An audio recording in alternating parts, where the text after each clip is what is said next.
The weather's getting warmer, which means that football isn't happening. We all thought it's draft time here on the No Pulp podcast. Joe Puccio alongside Braden Reed and Ben Spector. I'm fired up. I dressed for the occasion. These clowns didn't. They put T-shirts on. We get it. You just had a show. Congratulations. Ben and I rolled in here with the T-shirts on. I want to ask you one question, though. Do you know who this is? Oh, I know who that is. Who is Danny it? Heatley. How many goals did he have in 2007? 5-0. 50 in 07. People forget that Chris Kreider's got more than 50. It's a lot of tucks, I'll tell you what. And Tage Thompson's also a star. Hey, watch too. yourself. But hey, we're not talking about hockey. We are talking about the National Football League. And not just anything about the NFL, the prospects that are going to find out their career paths in just a few weeks. We're going to go through our top fives of each position group here in the No Pulp podcast. So you're going to want to stick around and listen to the entire thing. Let's start off with the most important position. Quarterback. Defensive. Oh, Safety. okay. Yeah, I was going to. The kicker was coming to my mind as well, but we're going to talk about the quarterback position. A lot of teams need quarterback, but there may not be the star-studded QBs in this draft class like we saw in years prior. So we'll start with Ben Spector, all the way on the other side. Hot seat. Yeah. Are you ready for this? I think so. He's so shook. Top 5 quarterbacks, go. Right now, should I go 5 to 1 or 1 to 5? You tell me. Go 5 to 1. Let's go 5 to 1. Wow, all right. Keep the audience on the edge of their seat. Number 5, Sam Howell, North Carolina. That's just who I got at the end of the day. Sure, go for it. I don't think he's a good quarterback. You don't got to at all. explain every pick. Just get through All them. right, fine. Jeez, all right. I thought I'd get really passionate about Sam Howell, but here you are. I don't want you to. Okay. I don't want you to at all. North Carolina is a beautiful place, by the way. Sure. Chapel Hill is, Take but not your word Sam for it. Howell. Number 4, this might shake you guys. Carson Strong is my number 4 quarterback. That doesn't shake me as much. I kind of like Carson Strong's arm. I'm a little shook that you're not shook about that. I'm not going to lie to you. You should see his arm. 3, I have Matt Carrell. 2, Kenny Pickett. 1, Malik Willis. Okay. Do you want me to? You're missing a certain Cincinnati I quarterback. know. You are.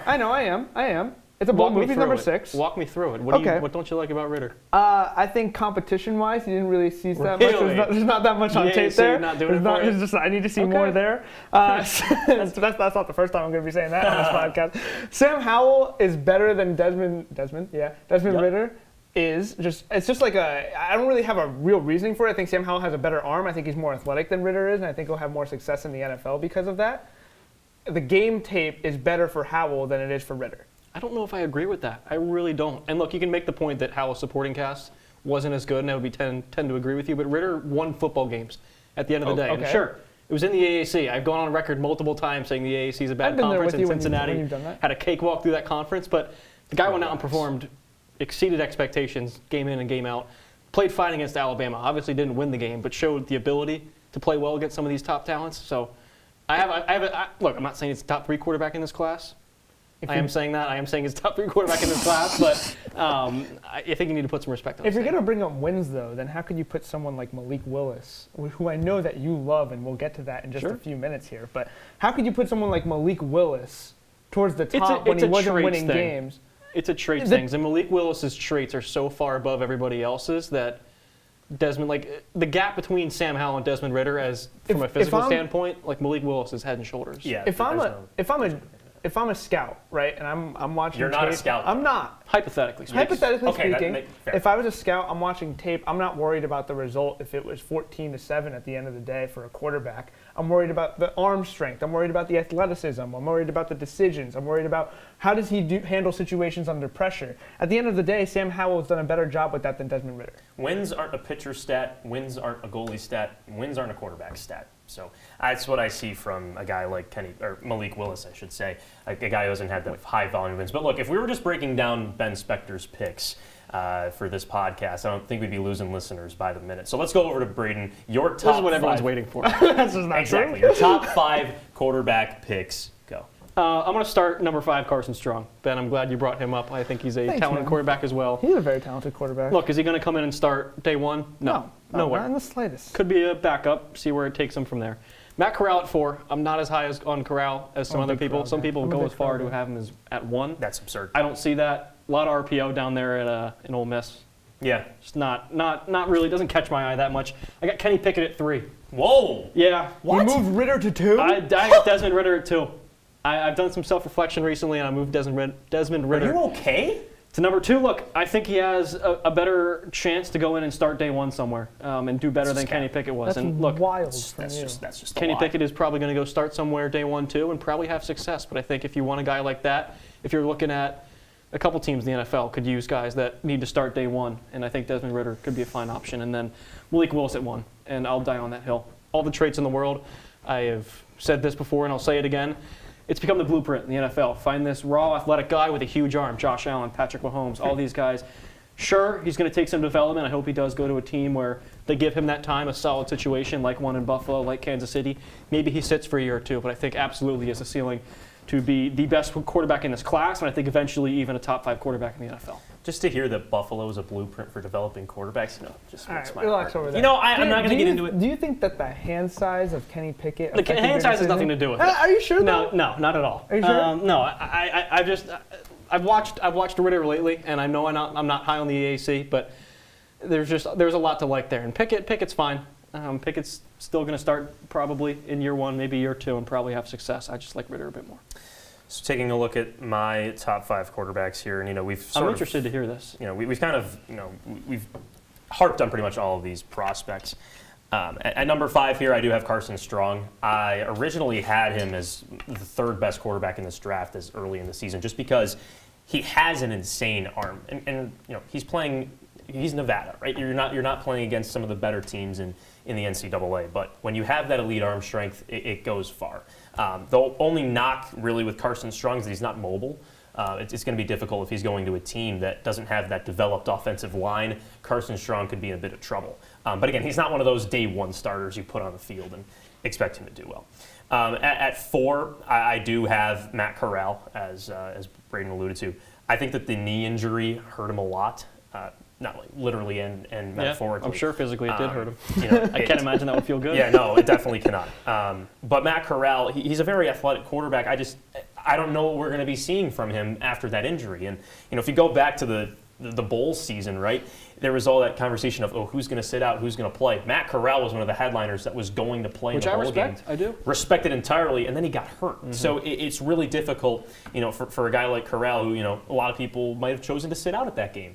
But regardless, I think he's a very talented quarterback. I see him going in the 2nd round to a team like, to teams that just want to use their 1st-round picks on other positions. At 3, I have Desmond Ritter, really solid quarterback, Cincinnati. Like he's a number 6 in my heart. Main reason why Cincinnati was, outside of Sauce. The main reason. We don't have to sugarcoat it. Hey, you look at Cincinnati. That defense was firing on all cylinders. They were so good. But that secondary led by Sauce. But Ritter Ahmad to you, by the way. Yeah, we'll get to Sauce Gardner in a minute. But Ahmad to you. Desmond Ritter, he's a gunslinger, true gunslinger. Kenny Pickett at number 2. I mean, I have been Kenny Pickett QB1 guy for a long time. That's where I thought you were going with this, and I was not going to be happy. Look, listen, I think Kenny Pickett, I'm a big component of, I saw this guy live, so he's great. Facts, you did. Saw this guy live inside the Dome, and, the Dome is that atmosphere where you can just sling the rock and it goes anywhere. Kenny Pickett was just the best pure ball thrower I've seen in that Dome for a long time, and he torched up some teams in the ACC in a weak conference that could have had someone go up and win the whole thing, and Pittsburgh did that. And then Malik Willis at number 1. He has just shot up these boards, and it's for the reasons that you alluded to, right? He has the traits, he has the arm, he has the mobility. I could easily see teams trading up to get a guy like this, just because of how mobile and athletic he is, and he's also a great person too. And I know that doesn't really play into the draft evaluation, but there was a clip of Malik Willis helping out homeless people during the combine in Indianapolis. Just goes to show his character. And teams value that stuff too. Exactly, so. And that doesn't maybe that doesn't set him apart from athletically speaking, obviously, but it does go a long way when you're looking for a franchise Q, and QB1 in drafts should be franchise Qs. Or Qs. Yeah, that's Qs. what I meant, right? Yeah, franchise Qs. Yeah, that's what I mean. English is hard. I will say that this class, though, is significantly weaker than any class Absolutely. in the past Yeah. 6-7 years. I mean, I would agree. Yeah, thanks, man. Remember the year that the Bills drafted E.J. Manuel at 16? That was like the last bad year. The thing is, we're ranking our top 5 quarterbacks, obviously, and we're going to go down position by position to other top 5 rankings. But this one in particular, I just thought the talent for this quarterback class compared to any other position in this class for the NFL draft, compared to other years. I explained that terribly. It's just that this quarterback class was just significantly weaker, and it almost made it more difficult to decide on this one just because there weren't as many talented players. Like there's 2 locks for the quarterbacks in my eyes to go in the first round, and it's Willis and Pickett. Like and usually there's like 3 to 4 Ritter or 5. could. Like you could see a team trip. Ritter's number 6. I'm That's just putting that out there. Clown behavior from you. Don't call me a clown for that. We didn't lose listeners because of it. The right side of this table, we do not stand with his. Well, it's the left. Big fans of Ritter. The left, depending on how you look at it. It's my left, but it is what it is. But from a position of high value to a position that's lost its value over the last half decade, maybe 2 decades, running backs. Yeah. Teams don't really like to use first-round picks on them because you don't know what you're going to get out of a player that could play for you for 5 years, and unless you're the Giants and decide to go get Saquon Barkley and just handcuff your organization. You're just attacking my GM like that? Imagine doing that, right? But hey, let's take a look at the... because it happened. It did happen. He's a good player. That's an L for you. That's not the point. Let's take a look at the top 5 running backs in this class because there are teams that do need running backs, but I don't know if there's any first-round talents. That's the thing. Do you ever really need a running back? Like, have we ever looked at an NFL team and said, this team's a running back away? It never feels like that. So I don't really, I wouldn't be surprised if a running back isn't picked until the back end of the second round or even the third round. This isn't a value with position. Not a lot of position of value there. These guys should not be getting paid. You can win without them. You can just throw a guy in there. Arguably, it's the most glaring position where you can just toss a different guy in there and still have success. Like, sure, the Dalvin Cooks of the world, the Derrick Henrys of the world are great, but those are, there's 5 of those in the world, and that's it. This is a position where you kind of, if you're drafting a running back, you look at the intangibles way more closely with the running back position than you do with any other position in the draft. Just because you look at the height, the weight, their speed, and their vision, and then you get out of there, right? And someone who I don't know, we're doing the rankings thing. So, someone who I looked at, and he's my number 5 running back, is James Cook from Georgia. He's 5'11", he's 199, he's 199 pounds, and he played well in the national championship game. He had he has great vision, he has a lot of speed, he's a change of pace back, but those change of pace backs recently in the NFL go on to have very successful careers. So, if you draft a guy like James Cook, if you draft a guy like Garrett Wilson, who's not in my top 5, but from North Carolina, someone who has speed, who can bring something to the table, bring a new sort of balance to your offense, that's where the success from the running back position comes. Not necessarily the guys in the past, like the Saquon Barkleys that you guys were joking about, but when you go up and down the running back class, it's similar to the quarterback class, where, like you had mentioned, Braden, it's really not that great when you look at it and compared to other years and compared to what you expect from the running back class. There's no running back who's a top 5 guy. Now, the best guy, in my opinion, is Breece Hall because he's 6'1", 215, can run around the field like crazy. It's just like, when talking about running backs, it's the same thing over and over again, where it's vision. Can they carry the ball well? Do they fumble? That's a big deal. Don't want to do that. You don't want to do that. You do not want to fumble.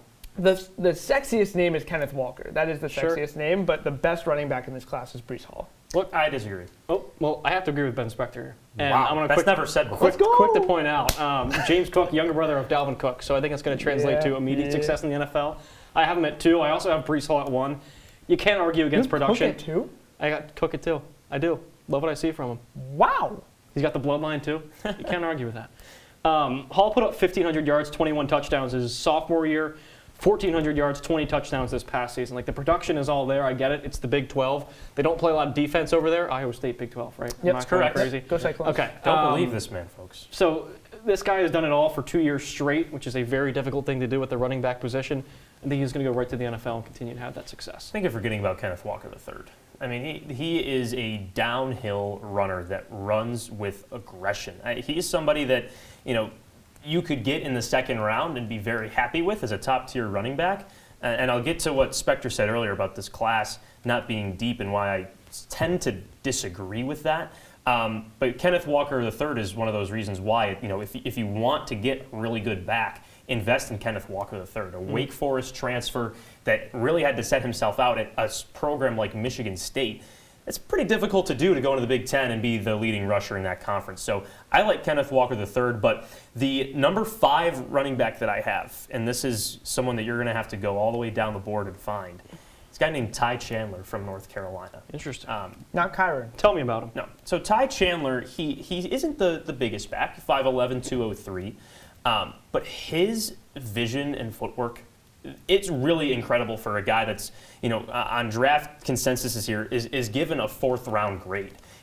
When you're looking at this running back position, and I'm not a general manager, so I can't speak on this, but when you're looking for running back, you are looking for players you can draft down the board for positional value, and that is Ty Chandler. He has not missed many games in his career, extremely durable. He can get that extra burst when he needs to outside the line of scrimmage.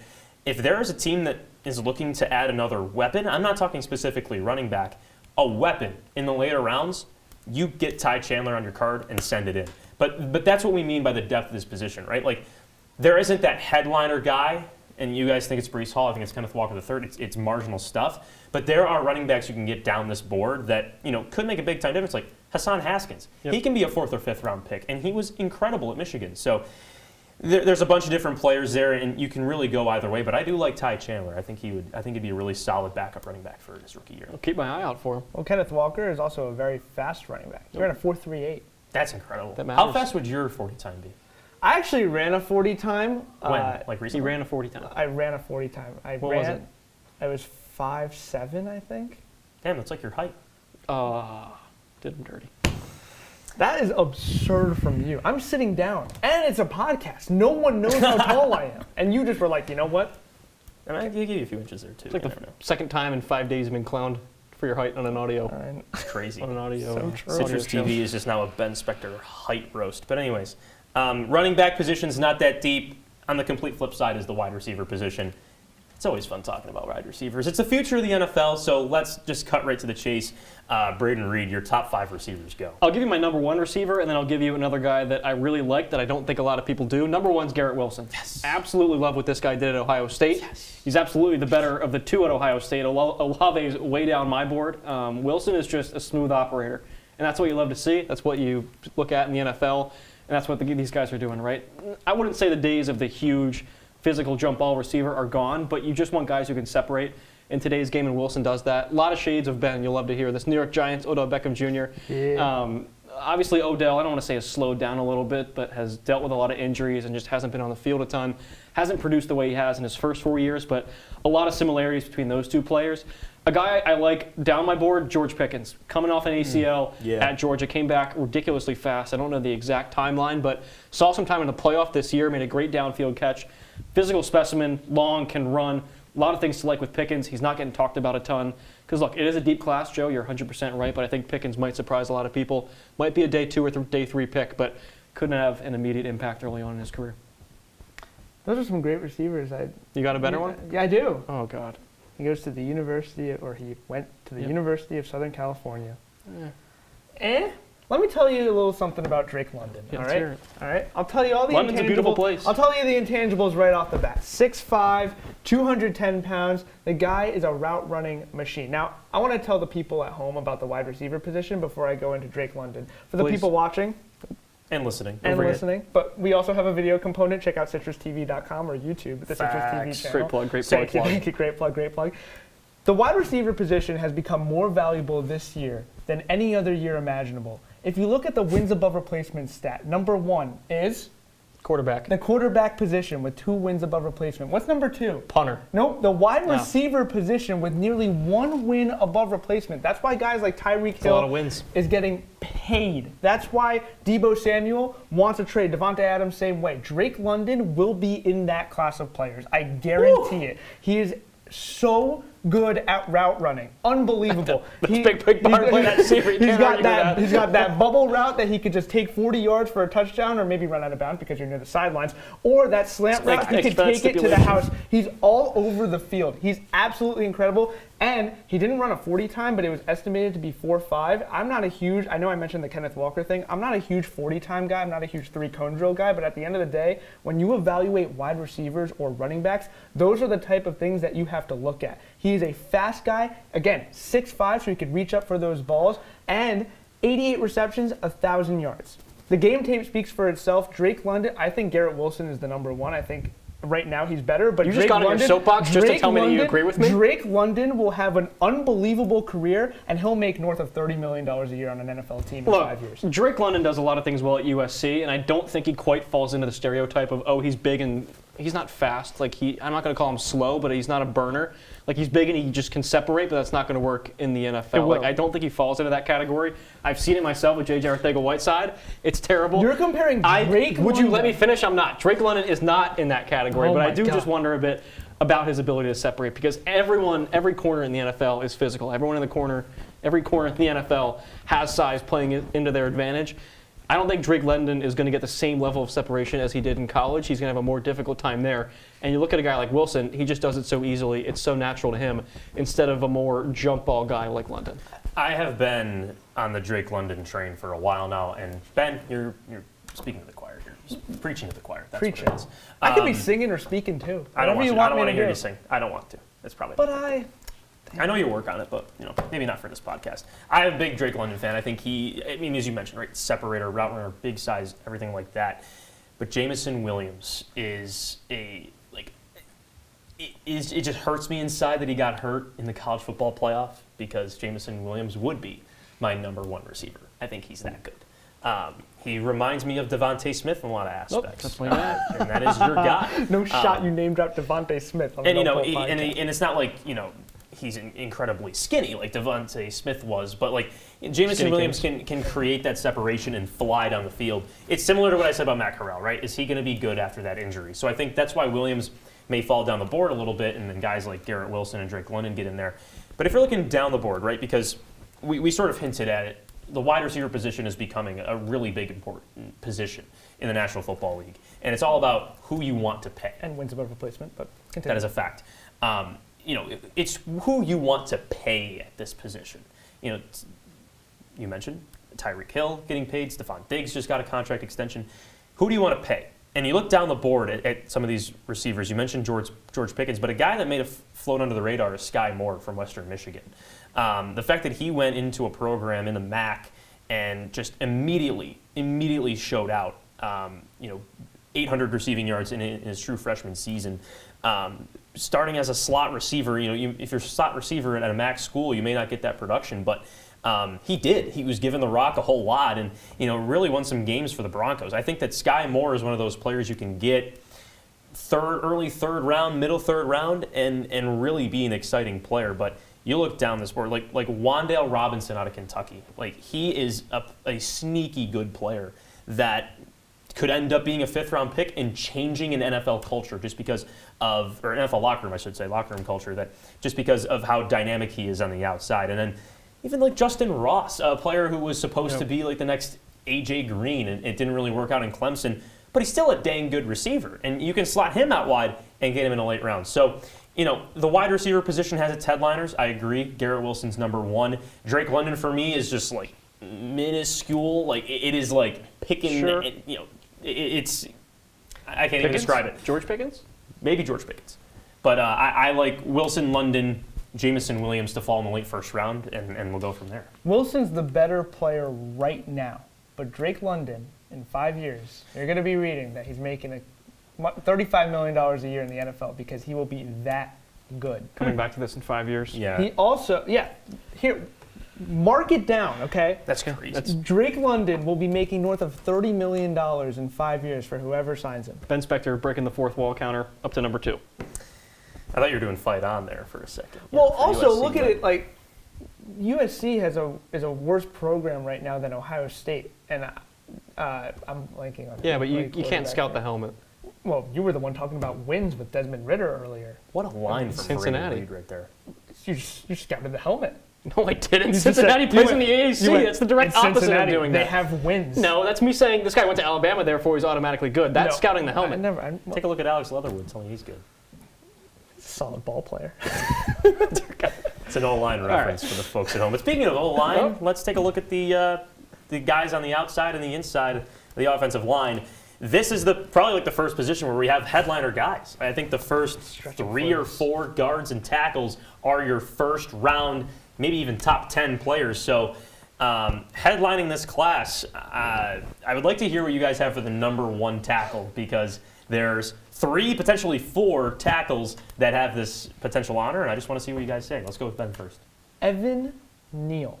Do you want more? Yeah. Or are we just going across? You here did say and just saying, name him, and he did objectively. You did name name You said name your number one guy, and I said Evan Neal. All right, so you named it. Go ahead, Braden. Look, so I looked at this as O-lineman as a whole. All-encompassing tackle, guard, the two that you mentioned. You're forgetting a third one, Joe, and it's a very important one, and it's the center position. Are you putting him first? I'm putting Tyler Linderbaum as the best offensive lineman in this class. What? It is silly what he did at Iowa. It's silly what he's going to do in the NFL. And it's silly the lack of respect this guy's been getting. I love Tyler season. Linderbaum. I do. He's not the number one offensive lineman. He's not the number one guy. He cannot be the number one. When he goes to an NFL program, it's a college program, NFL team, starts day one and is an all-pro by the end of his rookie contract, you guys can come back and talk to me. You're saying agree that that a is what tackle he's going can't to do do. the same thing? Evan Neal's not going to. Evan Neal will. Ika McQuan is a He guard. 100% will. Charles Cross can't run block. Trevor Penning is an anchor. Trevor Penning. Get Trevor Penning doesn't know how to play football. Yes, he does. Get Trevor Penning. Throw that name out the window. All right? Nope. I went outside of the window, grabbed his name, and he's back in. There's a door. I can go around. You really think Linderbaum's number one? Eh? Yes, he's going to be the best he's great. offensive lineman from day one. I think 100%. he's great. There's just no shot he's number one. Just tell me why. I told you why. I just got done telling you why. I just can't believe He does everything so well, and you look at those three tackles that you've mentioned, all of those three guys have issues. Linderbaum doesn't. He does everything extremely well. Yeah. Neal's huge. Yeah, but Neal's also athletic and can get to people on the second level and can And he's run a tackle, block, which is more of a positional value. Yeah. Sure. Look, we can sit here and debate position of value. I'll be here all day, but I'm just telling you. You know I love positional value. Linderbaum's better day one. I love Tyler Linderbaum. I think he's one of the best offensive linemen in this class. I think if a team, is able to get him, they're lucky. They locked up the interior guy. But to pick him over a guy like Evan Neal, to me, I just think, sure, he could be raw as a prospect, but we look at these talents over the last few years, raw quarterbacks, raw edge rushers. These guys that go into the league as playing football for only 3 or 4 years, those are now enticing for NFL teams. To get a guy into their building and craft him the way they are. I think, me being a Bills fan, the best way that I can describe it is Greg Rousseau. He is a raw edge prospect, and the Bills brought him in after he fell down draft boards, and they molded him in the edge rusher they want. Now he's going to be starting in Buffalo next year. So to get off of my 716 train, let's talk about Evan Neal. He is a prospect or a project tackle that has size on the outside and that can move. If you are a team in the top 5, you are licking your chops to get a guy like Evan Neal just because he is a rock-solid player that you really can't pass up on. I think that Ikem Ekwonu brings a lot to the table in his versatility. I think Charles Cross is another big-time player that I see him more as a right tackle. And Tyler Linderbaum's great. I think he's a phenomenal interior offensive lineman. I don't think he's number one comparatively to a guy like Evan Neal that you can bring into the building and mold. Why would you want to mold a guy if you have a guy ready to start day one and be one of the best centers in football? Well, because why would you want to take the risk of molding a guy? I think any lineman you draft in the first round is going to start day one no matter what. So he's not going to do it well. There have been plenty of guys who have been drafted and not done it well. Yeah, but then they improve. That's how progression works. That's a fact. So you look at someone like, I'm going to be a bit of a homer here with my Giants fandom, but you look at someone like Andrew Thomas, who really struggled his first season, and then in his second season, he looks like a staple left tackle who's going to be the franchise guy. That's a stretch and a half, but no, sure. No, it's not. A staple left tackle. Yeah. All right, sure. Staple. Look, whatever helps you sleep at night, man. I'll spell it for you if you want me to. You don't need to. The last person of Evan Neal's size to enter the league was Mekhi Becton. Okay, no, he didn't say what I thought he was going to say. Who do you think I was going to say? I thought you were going to say Jordan Mailata. I thought you were going to make that comparison. No, I wasn't. Another thing that matters is your O-line coach, because the Eagles have one of the best offensive line coaches in football, and they molded Jordan Mailata. Every team can't do that. There aren't 32 O-line coaches that are going to do that with a guy. So when you talk to me about, these balls of clay, the situation matters. And if you go to a bad situation. I understand. So I just can't wrap my head around why you wouldn't take a pro-ready guy who's going to be a top 5 center in football from day one. But my point is that Evan Neal's a pro-ready guy who's at if he's a top 10 tackle, you think he's a top 10 tackle from day one? I would say top 15. You want to take that at number 1 overall? Yeah.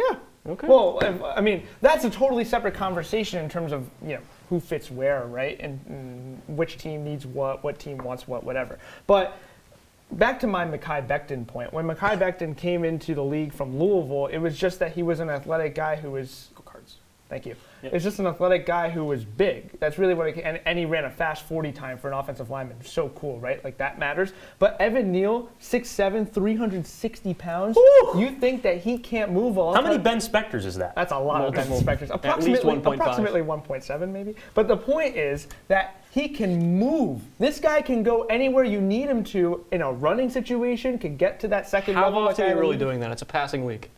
How often is an offensive lineman running in a straight line downfield? In a creative offense, you can do jet sweeps, you could do halfback tosses, you could do I think you're really grasping at straws here. The NFL has turned into a league, and this is the same way. A passing league, that's what it is. It's a passing league, but But you have to run the ball too. Yeah. You can't just say, "Oh, we're going to throw it because it's a passing league all of a sudden." A lot of NFL teams, and you're going to come at me and you're going to ask me to start naming teams, and I really don't want to do that with you. But the point is, a lot of teams that are successful have mobile quarterbacks. So name one. Baltimore. The point is, when you have a mobile quarterback, you want to get him moving. So when he's running out of the pocket, this is so simple. I'm really simplifying this for our audience here. But when you run out of the pocket, you need your tackles to move with you or to prevent the edge from gaining a step on your quarterback. Evan Neal can do that, and with his size at 6'7", 360.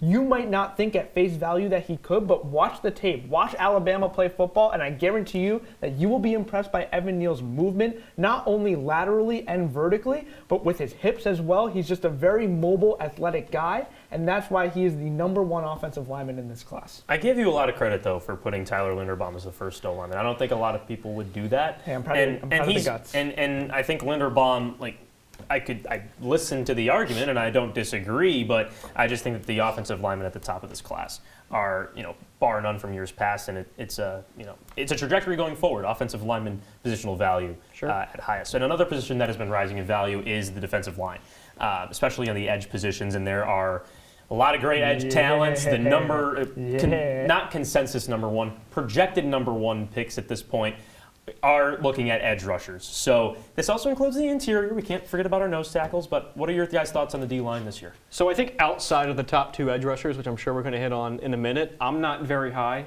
on a lot of these guys, even on the interior. Jordan Davis tested out of his mind. He's an athletic freak. Just didn't play a ton at Georgia, and sure, they were blowing a lot of teams out, but only really played about 50-60% of their snaps on average, and that's just not an every down guy.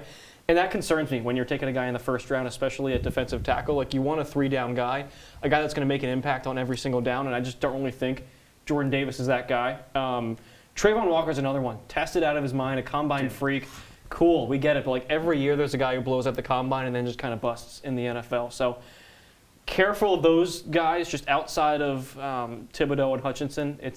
I think there's a severe drop-off. I think you are severely underrating Trayvon Walker. I think you're severely He's the hardest hitter in this draft. Okay, he's the hardest hitter in the league. Who cares? I don't care how hard What do you mean that doesn't matter? He's awesome in the run game and hits well. That is exactly what you want of an edge rusher. All you got to do is make the tackle. I don't care if you what does he pop the ball out at the same time? That's exactly what Walker does. He was the best player on Georgia's defense last year, and Georgia's defense was the #1 defense, and not just college football this year, but in the last few years. Absolutely absurd. The Bulldogs' defense has been historically great.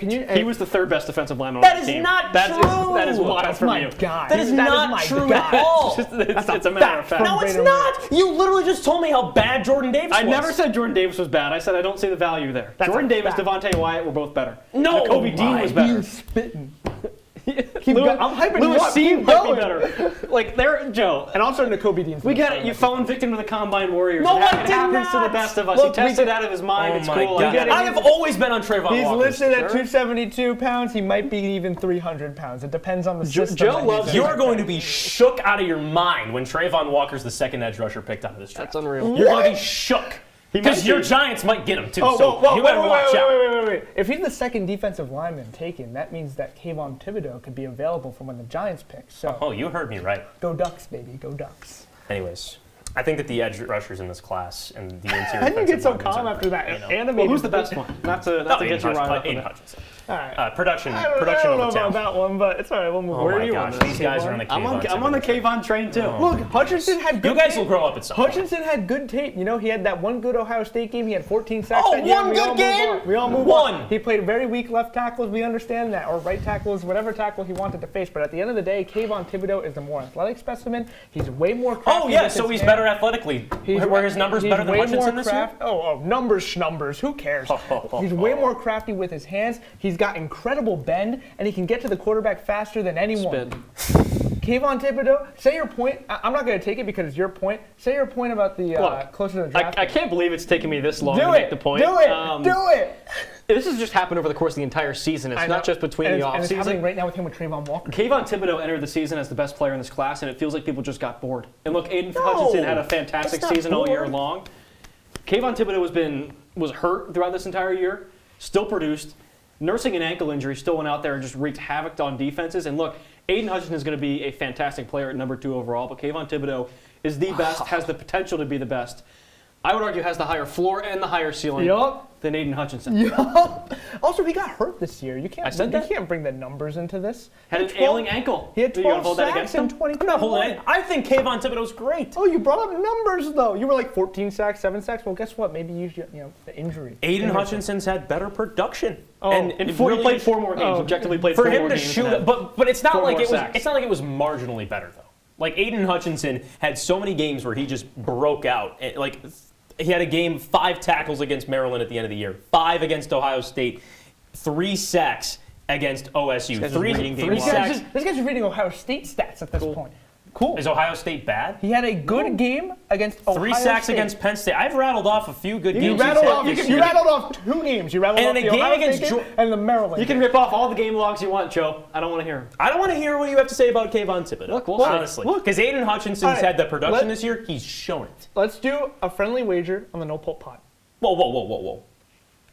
On the We're putting money out here? No money. Okay, We're not old enough to do that. What, bragging rights? Is this Bragging what it is? rights. Okay. All right. What if Thibodeau's better? On if Thibodeau's better. How are we doing this? We can't do numbers because I We'll already have to come back in 5 years and we look at Drake London too. Yeah, facts. Right on. You spitting. All right, well, we'll have a little friendly wager, probably off camera, to decide who this edge class We'll is. keep But I think, keep our audience posted. I think Aiden Hutchinson could be the first overall pick in this draft, and it would shake all of you. He could be. That doesn't mean he's better. So could I. Yeah. No, you couldn't. No, Did you know that? I think you could actually enter the NFL draft. I'm gonna do it. Anyone could do it. I'm gonna do it. Well, these defensive linemen are sick. They are just big time athletes. Yeah, I would agree. And they're fun to watch. And I think any of the players that we mentioned going first overall wouldn't be too crazy. I just think Aiden Hutchinson is the guy that the top teams in the draft should look at. But let's take a look at the DBs too. A lot of athletes here, guys that have fallen down the board, guys that have shot up. This is going to be another argument here for our folks at home. I know these two a little bit too well, but the DBs. What are we thinking here, fellas? So, I want to hear you guys' top overall DB too, because I think this is where it gets DB or corner? DB. Period. This is a very. You want to go first? I'll go first. All right. Sure. Kyle Hamilton from the Notre Dame Fighting Irish. Look, I can live with that. Okay. I might not wholeheartedly agree with it. He's the hardest hitting safety. Oh, now we're talking about. I just brought that. Had to get that off. There's nothing that entertains me more than watching a box safety. That's really what it comes down to. Really? You like this guy spends hours in his room watching box safeties. You love that movies. Landon Collins footage, that Brian Dawkins footage. I'm all Jamal Adams in his day with New York. I'm all over it. But look, Kyle Hamilton, it's the same thing that Braden talked about people getting bored, right? Kyle Hamilton is a top 10 talent, but now he's dropping in the mock drafts that you're seeing because people want to talk about the Charles Crosses or the other players of positional values. They want to see Malik Willis go super high in the draft. They want to see different trades happen, so things happen. So Kyle Hamilton's being pushed to the late teens. It's a shame. That's what it really is. He is 6. I've been listing heights and weights all day, but this one's the most unbelievable one. He's 6'4". Have you ever seen a 6'4" box safety? The guy can move from sideline to sideline and change an entire game. And that's not just Kyle Hamilton. That's just a trait of box safeties. And that's why he's the best secondary. No one loves a box safety. He's the best defensive back in the draft. I agree. Like the fact that Kyle Bring up Hamilton. any marinara sauce you want. But here's the thing too. You Hamilton. mentioned sideline to sideline. That's important for passing. But Kyle Hamilton can also get in the running game and be that hard-hitting safety that you alluded to, Spector. I think that Kyle Hamilton's a player that, a lot of draft testers are saying he's going to fall out of that top 10, and he could be the best overall athlete in this class. Player, and period. And people really wouldn't, bat an eye to that. So, if a team needs a safety, you're looking at Kyle Hamilton for sure. But even if you don't know what you're doing with your pick in the top 5 or in the top 10, some quarterbacks, go off the board early. Kyle Hamilton is your safest bet that you're going to draft this guy. You can plug him in day one, and he's going to be a great player. I think DBs, Kyle Hamilton's number 1. Corners is where it gets into that big-time conversation. This is what you love, Braden. Don't do this to me. I'm going to say it. I agree with him, too, is the crazy thing. Sauce Gardner's the number 1 corner. He's a mod. He's a mod to you. He's a mod to you. He's a what? His name's Ahmad.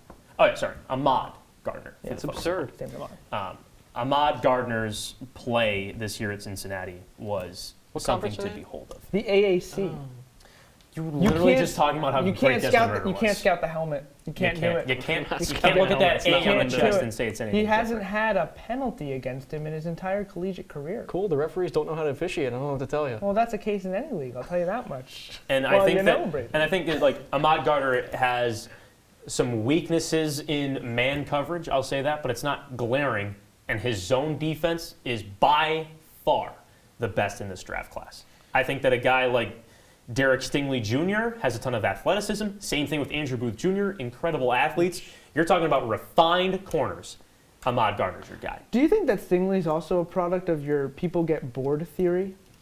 No, because the arguments against him are fair. Is that he hasn't, his freshman tape was some of the best corner tape we've ever seen, and then this didn't play in 2020, right? Yeah, and he had some injury. Did he sit out or he got? That was his injury, He right? sat out. He had the foot injury this past year. He tried to play this year, only played a few I think games. 2020 wasn't that great of a year for him. So and then he got yeah, hurt. look, there's question marks. I get it. I think the potential is absolutely through the roof with Stingley. I think his ceiling is as high as any of these corners. But look, I just can't get over his 2019 tape when LSU was as good as it was. He was unbelievable, locked up. The best conference in football, day in, and game out.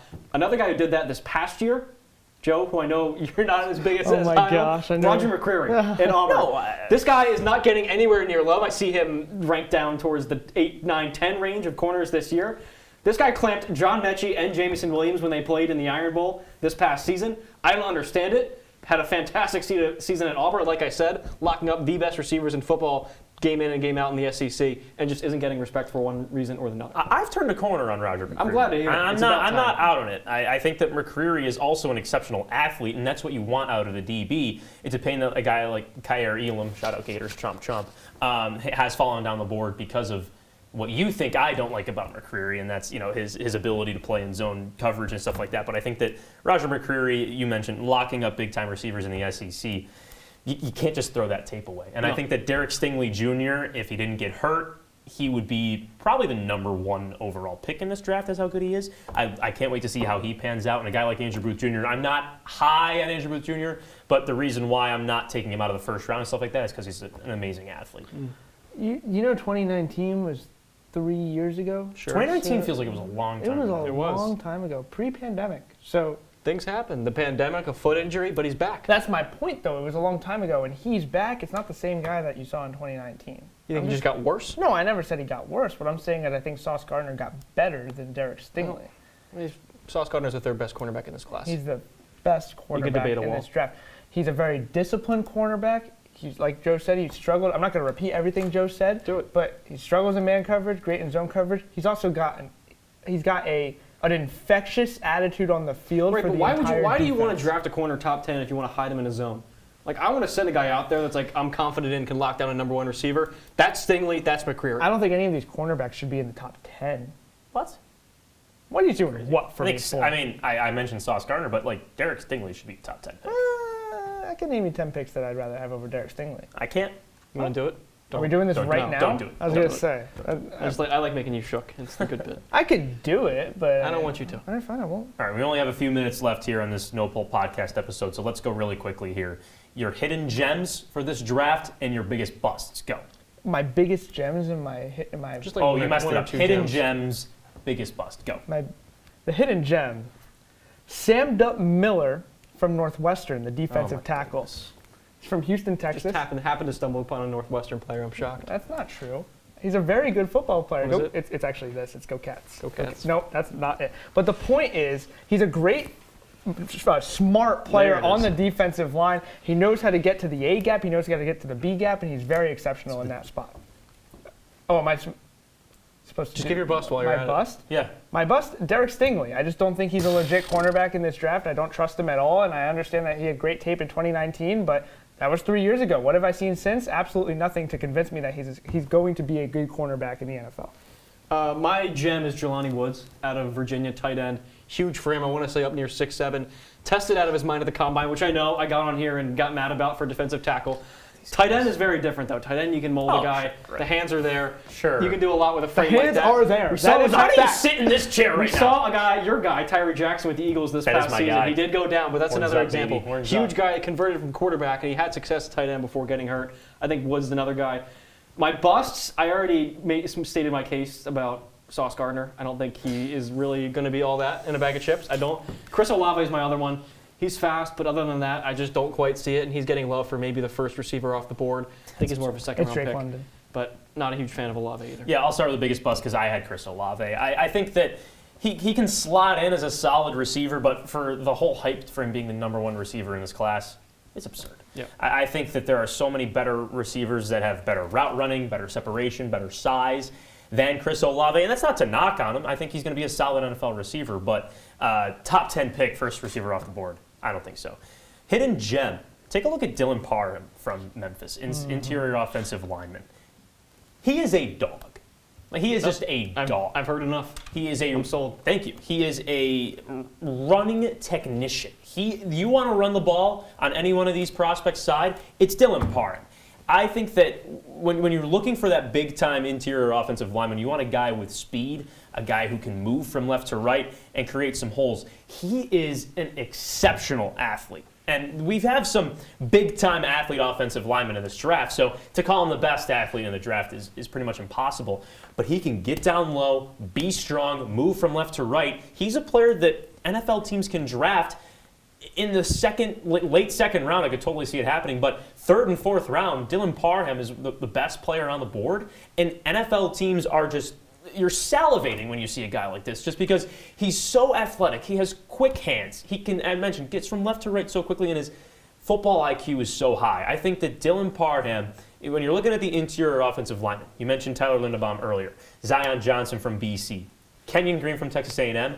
At number 4, I have Dylan Parham. I think he's that good, and teams that need an interior offensive lineman in the second round should go get Dylan Parham, and it wouldn't be considered a reach.